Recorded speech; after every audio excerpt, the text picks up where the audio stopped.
സാധാരണഗതിയിൽ ഒരു നിയമസഭാ ഉപതെരഞ്ഞെടുപ്പിൻ്റെ ഫലം എന്ന് പറയുന്നത് ദേശീയ രാഷ്ട്രീയത്തെ എന്നല്ല സംസ്ഥാന രാഷ്ട്രീയത്തെ പോലും ആദ്യമൊന്നും ബാധിക്കാറില്ല. നമുക്കറിയാം, ഇപ്പോൾ കഴിഞ്ഞ പിണറായി സർക്കാരിൻ്റെ കാലത്ത് എത്രയോ നിയമസഭാ മണ്ഡലങ്ങളിൽ തിരഞ്ഞെടുപ്പ് നടന്നു. ആദ്യം നമ്മുടെ തൃക്കാക്കരയിൽ ഉപതെരഞ്ഞെടുപ്പ് നടന്നു, അവിടെ UDF വിജയിച്ചു. പിന്നീട് പുതുപ്പള്ളിയിൽ ഉമ്മൻചാണ്ടി സാർ മരിച്ചതിൻ്റെ ഉപതെരഞ്ഞെടുപ്പ് നടന്നു, അവിടെയും UDF വിജയിച്ചു. പിന്നീട് ലോക്സഭാ തെരഞ്ഞെടുപ്പിന് ശേഷം ചേലക്കരയിൽ LDF വിജയിച്ചു, പാലക്കാട്ട് UDF വിജയിച്ചു. അങ്ങനെ പല ഉപതെരഞ്ഞെടുപ്പുകളും നടക്കുകയും അതിലൊക്കെ ഏതെങ്കിലും ഒരു പാർട്ടി ജയിക്കുകയും മറ്റുള്ളവർ തോൽക്കുകയും ചെയ്ത സംഭവങ്ങൾ നമുക്കുണ്ടായി. അതൊന്നും കേരള രാഷ്ട്രീയത്തെ പൊതുവായിട്ട് ഒരു തരത്തിൽ ബാധിച്ചില്ല എന്ന് നമുക്കറിയാം. അപ്പോൾ അതിന് മാത്രമല്ല, സംസ്ഥാനത്ത് നിലനിൽക്കുന്ന ഒരു ജനങ്ങളുടെ മൂഡ് തിരിച്ചറിയുന്നതിന് ഇത് പലപ്പോഴും ഇത് തീരെ ഉപകാരപ്പെടാറില്ല. അപ്പോൾ അതിന് എത്ര ഉദാഹരണങ്ങൾ വേണമെങ്കിൽ പറയാം. 1996, 2001 കാലത്ത് EK നായനാരുടെ ഭരണം നടക്കുമ്പോൾ കേരള സംസ്ഥാനത്ത് 6 ഉപതെരഞ്ഞെടുപ്പുകൾ നടന്നു. 6ലും LDF ജയിച്ചു. പക്ഷേ 2001 നടന്ന പൊതു തെരഞ്ഞെടുപ്പിൽ LDFൻ്റെ പൊടി പോലും ഉണ്ടായില്ല കണ്ടുപിടിക്കാൻ. അപ്പോൾ ഉപതെരഞ്ഞെടുപ്പല്ല പൊതുതെരഞ്ഞെടുപ്പ്. ഉപതെരഞ്ഞെടുപ്പിലെ അജണ്ടകൾ വ്യത്യസ്തമാണ്, അതിലെ ചർച്ചാ വിഷയങ്ങൾ തികച്ചും വ്യത്യസ്തമാണ്, അതിൻ്റെ ജനവിധിയും മറ്റൊരു തരത്തിൽ ആയിരിക്കും. അപ്പോൾ ഇത് ഒരുമാതിരിപ്പെട്ട എല്ലാ സംസ്ഥാനങ്ങളിലും എല്ലാ മണ്ഡലങ്ങളിലും ഏതാണ്ട് ഇതുപോലെ തന്നെയാണ്. പൊതുവേ ഈ ഉപതെരഞ്ഞെടുപ്പ് ഫലങ്ങൾ വടക്കേ ഇന്ത്യയിലൊക്കെ പ്രത്യേകിച്ചും ഭരിക്കുന്ന പാർട്ടിക്ക് അനുകൂലമായാണ് പതിവ്. അതിൻ്റെ കാരണം എന്ന് വെച്ചാൽ ഭരിക്കുന്ന പാർട്ടിക്ക് അവരുടെ സ്റ്റേറ്റ് മെഷറി നല്ലപോലെ ഉപയോഗിച്ച് ആ മണ്ഡലത്തിൽ ഇളക്കി മറിച്ച് പ്രചരണം നടത്താനുള്ള സൗകര്യം ഉണ്ടാവും. ആനുകൂല്യങ്ങൾ കിട്ടാൻ വേണ്ടി ജനങ്ങളും ഈ ഉപതെരഞ്ഞെടുപ്പ് വേളയിൽ സർക്കാരിന് വശംവദരാകും എന്നുള്ളതാണ് നമ്മുടെ അനുഭവം. കേരളത്തിൽ അതിൽ നിന്ന് വളരെ വ്യത്യസ്തമാണ്. ഈ സമീപകാലം വരെ ഉപതെരഞ്ഞെടുപ്പുകളിൽ സാധാരണയായിട്ട് CPM ആണ്, അതായത് ഇടതുമുന്നണിയാണ് ജയിക്കാറുള്ളത്. ഇപ്പോൾ ആ ഒരു ട്രെൻഡ് മാറി എന്ന് വേണമെങ്കിൽ പറയാം. അപ്പോൾ ഇവിടെ പറയാൻ പറയുന്നതെന്ന് വെച്ചാൽ ബീഹാറിലെ ബങ്കിപ്പൂർ നിയോജകമണ്ഡലത്തിൽ നടന്ന ഉപതെരഞ്ഞെടുപ്പാണ്. ബങ്കിപ്പൂരിൻ്റെ പ്രത്യേകത 1995 മുതൽക്ക് സ്ഥിരമായിട്ട് BJP സ്ഥാനാർത്ഥികൾ ജയിച്ചുകൊണ്ടിരിക്കുന്ന മണ്ഡലമാണ് എന്ന് മാത്രമല്ല, ആ മണ്ഡലത്തെ പ്രതിനിധീകരിച്ചിരുന്നത് BJPയുടെ ഇപ്പോഴത്തെ ദേശീയ അധ്യക്ഷനായി തിരഞ്ഞെടുക്കപ്പെട്ട നിതിൻ നബീൻ എന്ന് പറഞ്ഞ നേതാവാണ്. നിതിൻ നബീൻ നമുക്കങ്ങനെ സുപരിചിതമൊന്നും ആയിരുന്നില്ല. അദ്ദേഹം BJPയുടെ ദേശീയ പ്രസിഡൻ്റായതിനു ശേഷമാണ് ഇങ്ങനെ ഒരു ചങ്ങാതി ഈ നാട്ടിലുണ്ടായിരുന്നു. അയാൾ ബീഹാറുകാരനാണ്.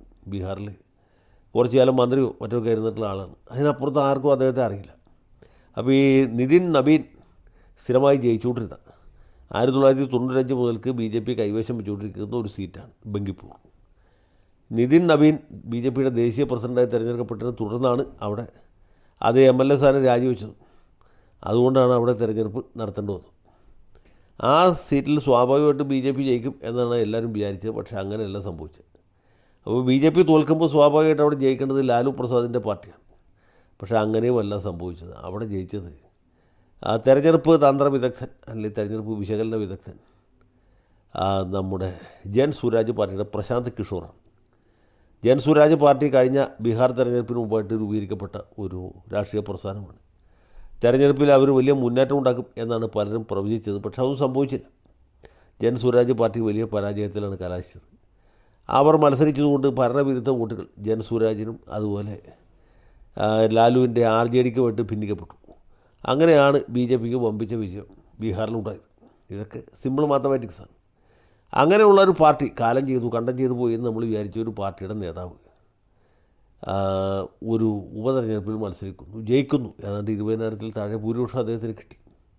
പ്രശാന്ത് കിഷോർ ജയിച്ചു എന്നുള്ളതിനപ്പുറത്ത് ഇത് സംസ്ഥാന രാഷ്ട്രീയത്തിൽ എന്ത് മാറ്റം ഉണ്ടാക്കും എന്ന് ചോദിച്ചാൽ വലിയ മാറ്റമൊന്നും നമ്മൾ ഉടനെ പ്രതീക്ഷിക്കേണ്ടതില്ല എന്നേ പറയാനുള്ളൂ. കാരണം ഇനിയും 4 കൊല്ലം കഴിഞ്ഞിട്ടാണ് ബീഹാർ നിയമസഭയിലേക്ക് ഒരു തിരഞ്ഞെടുപ്പ് നടക്കുക. അതുവരെ കാത്തിരിക്കേണ്ടതായിട്ട് വരും. ആ സമയത്ത് എന്തായിരിക്കും അവസ്ഥ നമുക്ക് ആർക്കും അറിയില്ല. ലോക്സഭാ തിരഞ്ഞെടുപ്പാണെങ്കിൽ പോലും അത് 2-3 കൊല്ലം ദൂരെയാണ്. 2.5 കൊല്ലമെങ്കിലും കഴിഞ്ഞിട്ടാണ് ലോക്സഭാ തിരഞ്ഞെടുപ്പ് നടക്കുള്ളൂ. പിന്നെ എന്തുകൊണ്ട് ബങ്കിപ്പൂരിന് ഇത്ര ഒരു പ്രാധാന്യം കൈവന്നു എന്ന് വിചാരിച്ചാൽ അതിന് ഉത്തരം സിമ്പിളാണ്. ഒന്നാമത് 95 മുതൽക്ക് BJP കൈവശം വെച്ചുകൊണ്ടിരിക്കുന്ന മണ്ഡലം അത് തിരിച്ചു പിടിക്കുന്ന ആരാണ്? ബീഹാറിൽ പൊതുവേ നല്ല പ്രതിച്ഛായയുള്ള നേതാവാണ് പ്രശാന്ത് കിഷോർ. അതുകൊണ്ടാണ് അദ്ദേഹത്തിന് സ്വന്തം നിലയ്ക്കൊരു പാർട്ടി ഉണ്ടാക്കാൻ സാധിച്ചത് തന്നെ. അപ്പോൾ അദ്ദേഹം വിജയിക്കും. അതിൻ്റെ അർത്ഥം കേവലം ഒരു സീറ്റ് BJPക്ക് നഷ്ടപ്പെട്ടു എന്നുള്ളതല്ല. അതിശക്തനായ ഒരു എതിരാളിയെ, ഒരു വിരോധിയെ ബീഹാർ നിയമസഭയിൽ അദ്ദേഹത്തിന് അവർക്ക് കാത്തിരിക്കേണ്ടതായിട്ട് വരുന്നു. അപ്പോൾ അത് തീർച്ചയായിട്ടും ഭരണ പാർട്ടിക്ക് ഒരു തലവേദനയായിരിക്കും. അതിലുപരി ഈ രാജ്യത്ത് വ്യാപകമായിട്ട് ബി ജെ പിയുടെ നരേന്ദ്രമോദിയുടെയൊക്കെ ഇമേജും മങ്ങുന്നു എന്നൊരു തോന്നലുണ്ട്. ഈ കഴിഞ്ഞ ദിവസം ഉണ്ടായ ജൻസി പ്രക്ഷോഭം, ജന്തർ മന്ദറിലൊക്കെ നടന്ന പ്രതിഷേധം, അതുപോലുള്ള സംഗതികൾ പൊതുവേ സർക്കാരിൻ്റെ പ്രതിച്ഛായയെ ബാധിച്ചിട്ടുണ്ട് എന്ന് വിശ്വസിക്കുന്ന ആളുകളുണ്ട്. അപ്പോൾ അവരെ സംബന്ധിച്ചിടത്തോളം ഇത് വലിയൊരു ചാകരിയിരിക്കും. ഇതാ നരേന്ദ്രമോദിയെ ജനം നിരാകരിച്ചു. കാര്യം ബീഹാറിലെ ഒരു മണ്ഡലത്തിൽ ഒരു ഉപതെരഞ്ഞെടുപ്പ് നടന്നെങ്കിൽ പോലും അവിടെ ഇനി ബി ജെ പിക്ക് രക്ഷയില്ല, അവിടെ നരേന്ദ്രമോദിക്ക് രക്ഷയില്ല. ഈ ഒരു വികാരം വടക്കേ ഇന്ത്യയിൽ മുഴുവൻ വ്യാപിക്കും എന്ന ഒരു പ്രചരണം ഇവർക്ക് അഴിച്ചുവിടാം. അതാണ് എൻ്റെ ഒരു പ്രത്യേകത. അപ്പോൾ അങ്ങനെ ഒരു സംഗതിയിലേക്ക് പോവുകയാണ്. ഇത് മോഡിയുടെ ഇമേജിനെ എന്തുമാത്രം ബാധിക്കും, അല്ലെങ്കിൽ അത് എന്തുമാത്രം ഇതിന് ഉത്തരവാദിയായിട്ട് മുദ്രടിക്കപ്പെടും, അത് കേന്ദ്ര സർക്കാരിൻ്റെ പ്രവർത്തനത്തെ ബാധിക്കുമോ, ഇങ്ങനെയുള്ള ചോദ്യങ്ങൾക്കൊന്നും നമുക്കിപ്പോൾ ഉത്തരവില്ല. പഴയ സിനിമാ നോട്ടീസിൽ പറയുന്ന പോലെയാണെങ്കിൽ ശേഷം സ്ക്രീനിൽ എന്ന് എഴുതി കാണിച്ചാൽ നമുക്ക് അവസാനിപ്പിക്കാം. അപ്പോൾ ഇതാണ് ഇവിടെ സംഭവിച്ചുകൊണ്ടിരിക്കുന്നത്. ഈ ഒരു ഉപതെരഞ്ഞെടുപ്പ് കൂടി, പ്രത്യേകിച്ച് ജൻസി പ്രക്ഷോഭത്തിന് ശേഷം ഉണ്ടായ ഉപതെരഞ്ഞെടുപ്പ് ആയതുകൊണ്ട് ഇതിന് ദൂരവ്യാപകമായ പ്രത്യാഘാതങ്ങൾ ഉണ്ടാകും എന്നാണ് നമ്മുടെ വിശകലന വിദഗ്ധന്മാർ, പ്രത്യേകിച്ചും ഈ മൗദൂദി ചാനലിലെ ഡി കമ്പനിക്കാരും മറ്റുമൊക്കെ കണക്കൂട്ടി പറയുന്നത്. അവരുടെ ആഗ്രഹചിന്തയായിരിക്കാനേ സാധ്യതയുള്ളൂ. പക്ഷേ ചിലപ്പോഴെങ്കിലും ചില ഉപതെരഞ്ഞെടുപ്പുകളുടെ ഫലം രാജ്യത്തെ ഞെട്ടിക്കുകയും അത് ഭാവി തെരഞ്ഞെടുപ്പുകളെ ബാധിക്കുകയും ചെയ്തതായിട്ട് നമുക്കറിയാം. അതിൽ ഏറ്റവും പ്രധാനപ്പെട്ടതെന്ന് പറഞ്ഞാൽ 1988 ജൂലൈയിലാണ് വി പി സിംഗ് രാജീവ് ഗാന്ധിയുടെ മന്ത്രിസഭയിൽ നിന്ന് രാജിവെച്ച് അദ്ദേഹം അലഹബാദിൽ ബൈ ഇലക്ഷൻ മത്സരിക്കട്ടെ. ഇന്ത്യയുടെ തെരഞ്ഞെടുപ്പ് ചരിത്രത്തിലെ ഒരു വലിയ അധ്യായമായിരുന്നു 1988 ജൂലൈയിലെ അലഹബാദ് ഉപതെരഞ്ഞെടുപ്പ്. അന്ന് കോൺഗ്രസ് സ്ഥാനാർത്ഥിയായിട്ട് മത്സരിച്ചത് നമ്മുടെ സുനിൽ ശാസ്ത്രിയായിരുന്നു, പരേതനായ ലാൽ ബഹദൂർ ശാസ്ത്രിയുടെ മകൻ. അദ്ദേഹം അവിടെ കോൺഗ്രസ്സായിട്ട് മത്സരിച്ചു, പക്ഷേ തോറ്റുപോയി. വലിയ വ്യത്യാസത്തിലാണ് വി പി സിംഗ് വിജയിച്ചത്. അപ്പോൾ വി പി സിംഗിൻ്റെ ആ വിജയം എന്ന് പറയുന്നത് പിന്നീട് അദ്ദേഹം ഇന്ത്യൻ പ്രധാനമന്ത്രി ആവുന്നവരെ തുടർന്നു എന്നുള്ളതാണ് ചരിത്രം. അപ്പോൾ അങ്ങനെ ഒരു വി പി സിംഗായി മാറാനാണ് നമ്മുടെ ജൻ സ്വരാജ് പാർട്ടിയുടെ പരമോന്നത നേതാവ് പ്രശാന്ത് കിഷോർ ആഗ്രഹിക്കുന്നത് എന്നുള്ള കാര്യം വ്യക്തമാണ്. ഇതിൻ്റെ പരിണാമം എന്തായിരിക്കും എന്ന് നമുക്ക് കൗതുകത്തോടെ കാത്തിരിക്കാം.